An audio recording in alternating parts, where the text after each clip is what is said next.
Les deux principes de la taille physiologique sont premièrement construire l'allongement du pied pour avoir le maximum de bois fonctionnel. Le second principe de la taille physiologique, c'est d'adapter la charge à la vigueur pour avoir le maximum de pousses de rameaux néoformés, car nos rameaux sont des panneaux photovoltaïques qui vont recharger notre batterie du pied. Depuis 2017, une grosse année de gel, j'ai quand même vu que les années suivantes, sécheresse, etc., donc tous les aléas climatiques font que je sentais que la vigne, il y avait un truc qui allait pas, quoi.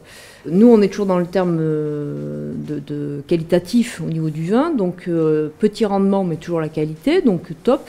Mais aujourd'hui, on aspire quand même à avoir un petit peu plus de volume, avec toujours la même qualité. J'ai découvert la taille Cambion, et je suis bingo, je suis une formation, et je vais voir. Et je me dis, mais c'est tellement évident, c'est tellement logique pour la pérennité du pied, sa bonne santé, voilà, puis qu'elle soit en super forme, et puis qu'elle donne un max, quoi, hein, en termes de bois, de fruits. Je me dis, mais comment je faisais avant? Alors rapidement déjà, on va simplifier les consignes de taille et homogénéiser les ceps de vigne. C'est-à-dire d'avoir un seul cas de figure sur la parcelle, au lieu d'avoir chaque pied un cas de figure. Ensuite, les premiers résultats, ça sera déjà de voir la quantité de bois produit par la vigne, puisque c'est la quantité de feuilles qui nous autorise l'année d'après à produire du raisin. Donc c'est toujours une production indirecte.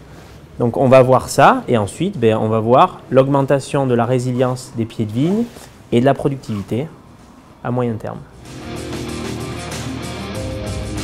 Alors les bénéfices que j'attends de cette nouvelle taille, donc qui est depuis, on va dire 2 mois, hein, on a commencé, on a gratouillé un petit peu décembre pour faire quelques essais, puis là sérieusement depuis janvier. On appelle ça la taille du vivant, donc moi ce que j'attends c'est que le pied, lui qui était un peu fatigué, j'attends qu'il reprenne de la vigueur, qu'il soit vraiment vivant et qu'il soit beau, qu'il me fasse plein de feuilles, plein de bois, plein de photosynthèse, plein de recharge et surtout qu'il soit super fructifère et qu'il dure encore 20, 30 ans ou 40 ans de plus. Voilà, pour faire plein de vins de super bonne qualité.